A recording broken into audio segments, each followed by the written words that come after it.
Thank you, Mr. Speaker. And as I was preparing to give my speech here, I'd like to thank my honourable member from Calgary, Shepherd, for calling in an audience for me. I really appreciate that. Especially the member from Northwest Territories. I know that he'll be listening with bated breath as I deliver my speech. So I really appreciate his presence in here as well, although I'm not supposed to mention presence or absence. Either way, thanks for the opportunity this evening to address the issue, Mr. Speaker. Mr. Speaker, to my estimation, pardon the pun, this legislation seems to be sucking and blowing at the same time. We are sitting at the point where the stated goal of this legislation is to keep marijuana out of the hands of children. That's the stated goal. That this government has repeated that line over and over and over again, stating that we need to keep the marijuana out of the hands of children. Well, Mr. Speaker, my premise is that if something is illegal, that sends a signal to children that there's something wrong with this particular product. If it's illegal, that sends a signal that you probably shouldn't be doing this. So if speeding is illegal, we say you shouldn't go over 100 kilometers an hour. People do go over 100 kilometers an hour. But it still is illegal, and it indicates what is the norm, essentially. And so when we have a product that's dangerous to children's health, that's dangerous, that has multiple complications, that the medical community is saying, hey guys, step back, take a look at this, youth, when youth are consuming this, specifically under the age of 25, we have things that happen that aren't good. We have psychosis that comes in, schizophrenia that has been tied to marijuana use, all these things, mental health issues, in general, addiction issues, all these things coming into play. That is what we currently have, is that it's illegal. And so when we say to our kids, you know, you shouldn't smoke marijuana for X, Y, Z, you could suffer from paranoia, you could suffer from schizophrenia, it could lead to bipolar disorder, all these kinds of things. Then we also say, and it's illegal. So if this doesn't convince you, if this doesn't convince you, if this doesn't convince you, maybe the fact that it's illegal will convince you. Now, what ends up happening is now we're going to be legalizing it, but working to keep it out of the hands of children. So that's where I get, Mr. Speaker, the idea that we're sucking and blowing with this. We're saying one thing one moment and the next thing the next moment. We're saying we want to keep it out of the hands of children, but we're going to legalize it. In my world, those two things don't compute. If you're wanting to keep it out of the hands of children, you'd restrict it and more. And maybe we have to work on some of the other things. Maybe we've got to work more on the education file. Maybe we're going to work on some of the other things. So that's my opening point for sure. The other thing I want to talk about a little bit, I'm going to harken back to some things that I've read in my past, and I'm going to work from the work of C.S. Lewis, and he talks extensively about a vast array of things. But one of the things that he talks about is how we function as a society, the rules that aren't necessarily laws in the society, but the rules that allow us to operate cohesively as a society. And he says that there's three aspects of when we operate in a society that we have to take into consideration. And he references this, he gives an example in his book as a fleet of ships. We should think of our society as a fleet of ships traveling across the ocean. And he says we have to look at all the rules in society as if we were a fleet of ships. So he says, first of all, we need to make sure that the things inside of the ships work good. He says we have to make sure the engines are running. He says we have to make sure that the rudders work properly. He has to make sure that the hulls are intact and there's no holes in them so they don't sink. We have to make sure that the navigational systems are working properly. All of these things are very important. And he says we have to, as a society, we have to ensure that the things inside of people work well as well. So we got to make sure that their health, their physical health is good. We got to make sure that their mental health is good. And we got to make sure that they're safe from the outside. So that gets to the second point that he makes, is he says we can't have these ships crashing into each other, right? He says we must, if we're going to make it to our destination, if we want to keep our ships without leaks in them, if we want to make sure that our steering systems still work, we can't have ships crashing into each other. If we crash into each other, we could damage the steering system. We could damage the hull and have a leak in it. And so therefore we have to make sure that we have rules to keep systems in place that keep the ships from crashing into each other. On the other hand, he says, if we're a fleet of ships and we wander apart from each other, there's no point in us being a fleet of ships anymore. We would just be one ship in the night, essentially. So he says that's as important as the other, is that there's two things that we have to be very careful with, is that we don't drift apart, but we also don't crash into each other. And that's tied in, again, going back to the first level of where you have to make sure all the things inside the ships are working properly. And then finally he says we need to make sure that all the ships in that convoy get to their destination. If these ships are going to New York, Mr. Speaker, if they're going to New York and they've left Bristol, they're going to New York, and they end up in Sydney, well, they haven't accomplished what they were planning, what they set out to do. So if the end goal, where these ships are going, is just as important as the navigational systems. If the navigational systems aren't working, they probably aren't going to make it to where they need to go. So it's important that all three levels, so what happens inside of the ship, what happens between the ships, and that the ships make it to where they're trying to go. All of these things are very important. And I guess what I want to draw is, when we're dealing with this, the issue of legalizing marijuana, all three of these levels come into play. It's very important. Typically in this debate, we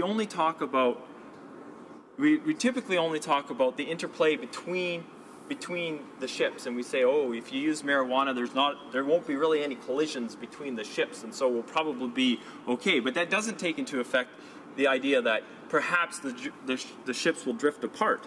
I think that's something that we don't often consider, but I think that the society drifting apart, or individuals within a society drifting apart, is just as dangerous and tragic as if they crash into each other. So that we have to look at that as well.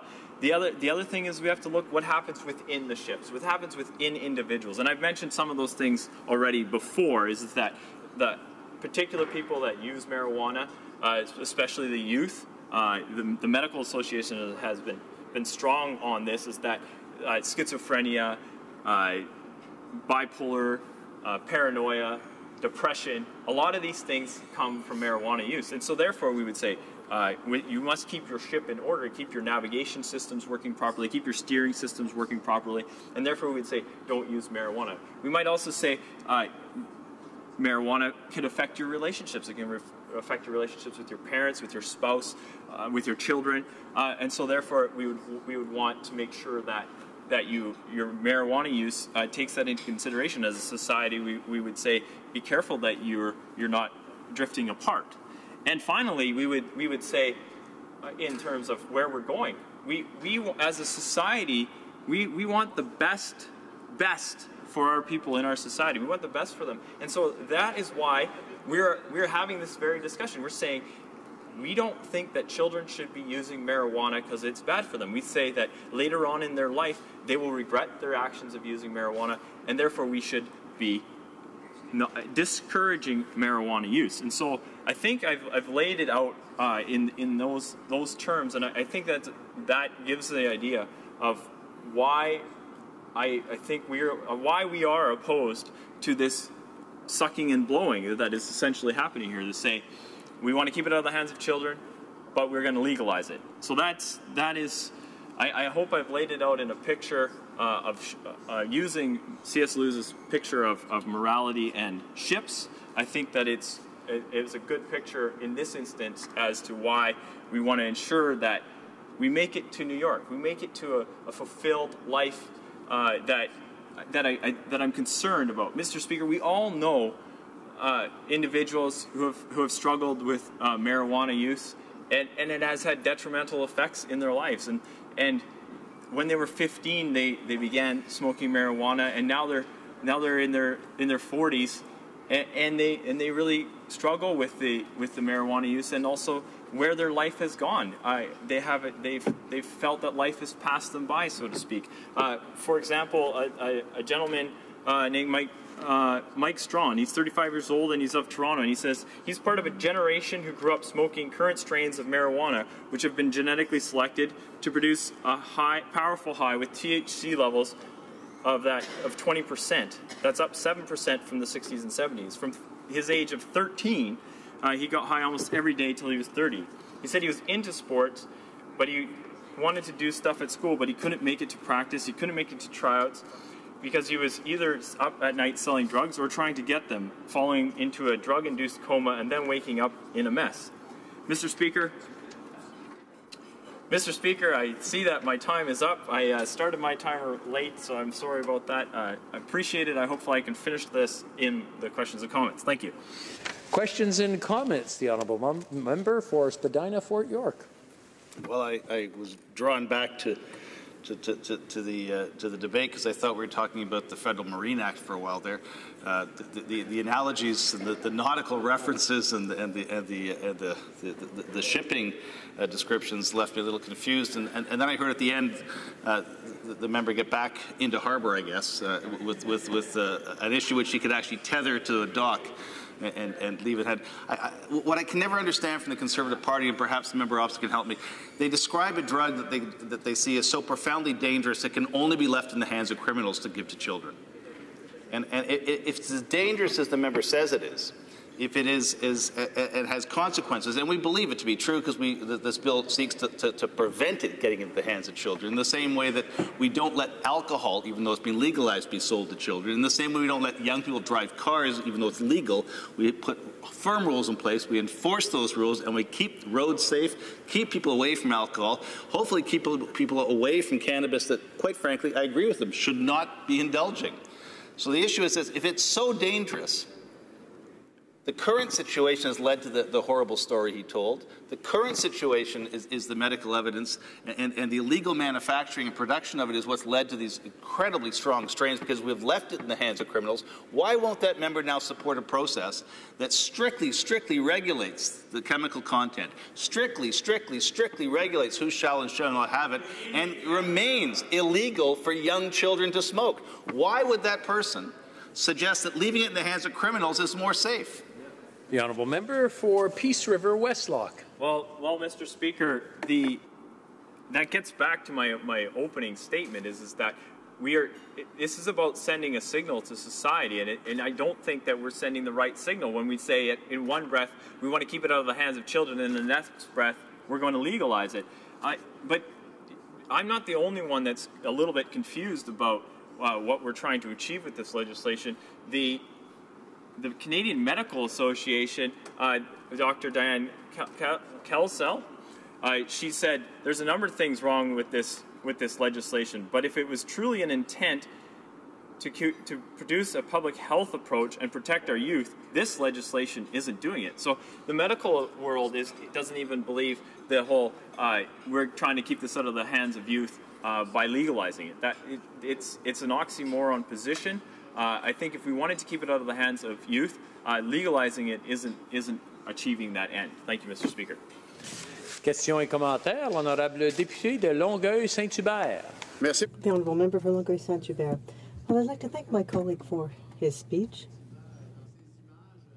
I hear him talking about cohesion in society through his images, and when I hear the government opposite not taking the precautions necessary with their provinces, not putting in place programs to get drugs off the streets, not to listen to what experts are saying. Well, there's no program that's been put in place to prepare anyone. This is being offloaded on the provinces. Then we hear the Prime Minister during question period saying, oh, well, look, decriminalizing simple possession. No, we need to first comply with the Act. He said the law is the law, but what that means is that all of a sudden, oh, it's legal. There'll be more users. But they're not doing anything with prevention, with respect to prevention. I'd like to hear my colleagues' comments on that.